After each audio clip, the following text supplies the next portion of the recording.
Niku Allahumma inna dzunubana qad azumat wa jallat wa anta a'zamu wa ajal. Gusti dosa kula niku kathah. Masa kata-kata itu dosa kula tetep gak ngalahno katae nyepurane jenengan. Dadi niku mulai riyen ngedonga istighfar mesti nakalan. Mesti napa? Dosa kula niku kathah. Tapi tetep wae nak ngapurane jenengan luwih napa? Mosok katae kula cek karo jenengan kalah kan ya ora lucu. Fa'al bina ma anta ahlu. Maka kelebihan engkau menang itu lakukan. Gini ku ngapurane jenengan iso ngalahno dosa kita. Wala fa'al bina ma nahnu ahlu. Dan jangan engkau melakukan sesuatu yang kita berhak mendapatkan. Jadi kamane hak prerogatif jenengan nyepuro jenengan lakoni. Tapi kita berhak disiksa. Lah niku rasa jenengan lakoni. Jadi fa'al bina ma anta ahlu. Wala ta'al bina ma nahnu ahlu. Fa'al anta bima anta ahlu. Lakukan yang engkau berhak melakukan. Ini ku pangeran melakukan sesuatu gak bisa diprotes. Termasuk nyepuro sing itu.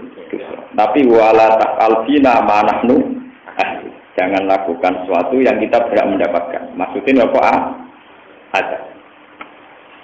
Dan itu satu tragedi besar yang kemudian lewat istighfar yang serius, lewat tobat yang serius terus dimaafkan. Ini disebut illa qauma Yunus lamma amanu kasyafna anhum adzabal napa?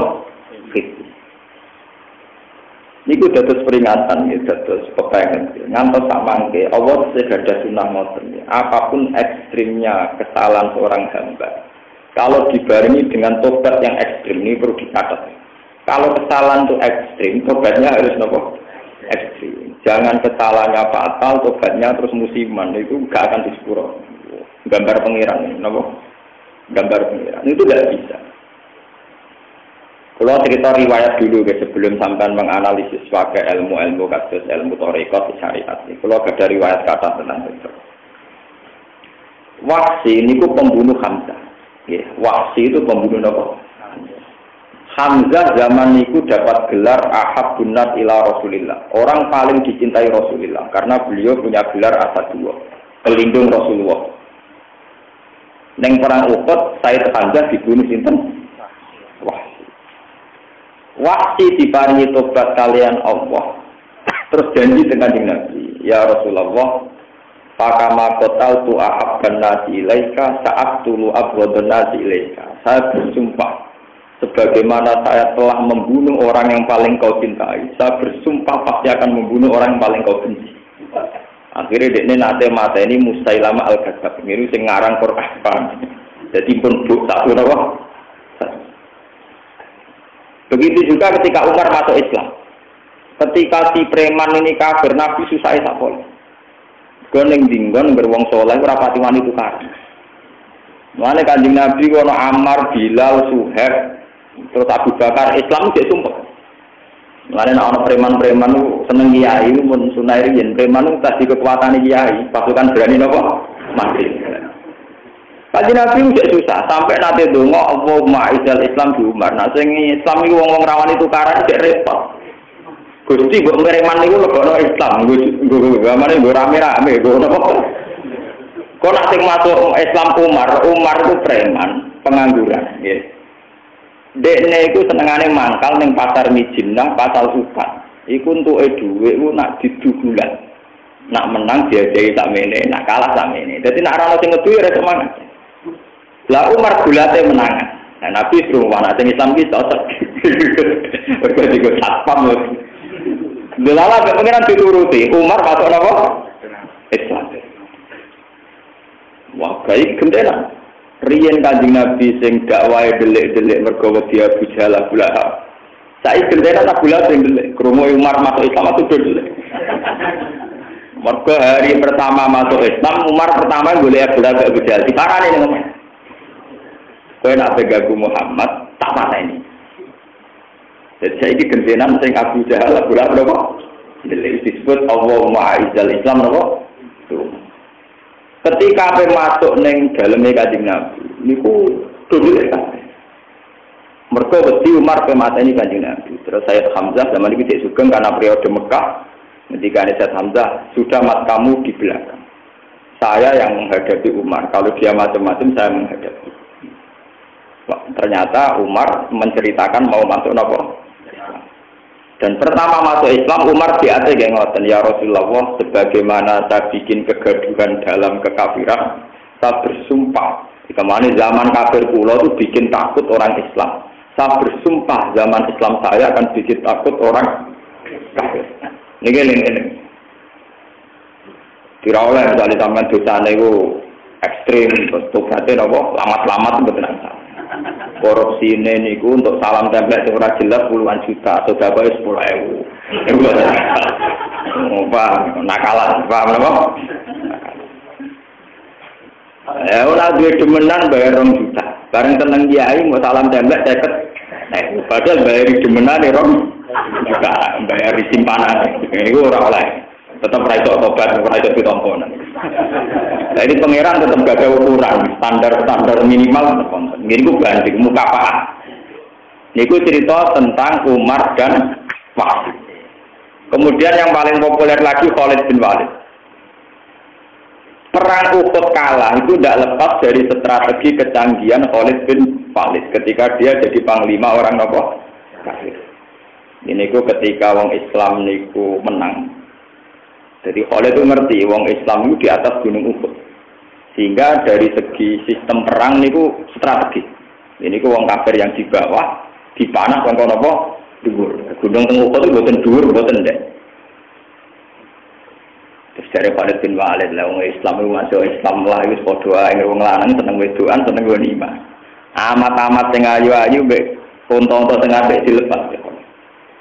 Nyongkone wong Islam dhisik teori perang nek dua nimas dilepas iku padha karo lempar handuk dianggap kalah. Dari para pemanah sing njaga Kanjeng Nabi do medun. Ya katut wedokan nek katut nopo dua nimas. Bareng pas medun ternyata pasukane Khalid muter dari belakang munggah. Pemanah sing bela Kanjeng Nabi pun do medun. Sampai akhirnya Kanjeng Nabi umpama Hamzah enggak bertaruh nyawa ya mati. Mulane kabundute Said Hamzah itu bukan karena dia tidak pinter perang, dan dia memang tidak bisa gerak karena harus melindungi sinten. Akhirnya dipanau di meneng. Akhirnya walhasil kalah. Wong Islam nopo kalah. Terus Khalid ketika masuk Islam sumpah dengan Nabi, ya Rasulullah, sebagaimana saya banyak membunuh orang Islam ketika saya jadi panglima kafir, saya bersumpah akan banyak bunuh orang kafir ketika jadi panglima Islam. Lalu itu senyataan begini perang Badil Usra. Ini ku pasukan Heraklius itu sudah menguasai Sam. Sam itu di Palestina, Syria, Libanon. Ini rumahnya. Perang terpanjang Nabi itu perang Badil Usra. Karena pasukan dari Madinah harus menuju Palestina jalan kaki. Yang disebut laukana aradun qaribah wa safaron qasidal lattaba'u kawalakin ba'udat alihimus syuk. Walhasil ketika perjalanan, pasukan Romawi terlatih. Jadi zaman itu Romawi sudah ada di Vatikan, di Roma, Italia. Tapi teritorial yang dipimpin Heraklius itu sudah di Palestina. Ya. Dan Palestina, Baitul Maqdis termasuk, ini pun dikuasai pasukan Romawi. Sehingga negara itu sudah jadi negara Kristen. Artinya pemerintahnya ikut pemerintahan Kristen. Ini rumahnya. Pun perang dipimpin Abu Beda Al-Jarrah kalah, Ja'far kalah. Mergi perang dari awal sudah ada banding secara peralatan militer, tidak banding, cara kepelatihan di boten. Pasukan Nabi itu santri, pasukan Romawi terlatih. Kemarin Romawi di gladiator akeh, wong Islam di gladiator di Giloro, wong nekat-nekat. Lalu itu makanya ini menjadi pengalaman bahwa agama itu tidak lepas dari strategi akal. Ad-dinu aklun waladina liman lakla. Akhirnya panglima 2 ini mati walhasil. Terus diganti Khalid dari Rasulullah. Ya sudah, sekarang yang mimpin Khalid. Lu cara mimpin Khalid ya, misalnya pasukan Romawi taruh saja itu 10.000 kan. Ya, 10.000. Pasukan Muslim paling 3.000. Nah, tenggede tare-tare itu sekitar pasukan Romawi 30.000, pasukan Muslim hanya 10.000. Walhasil tidak banding.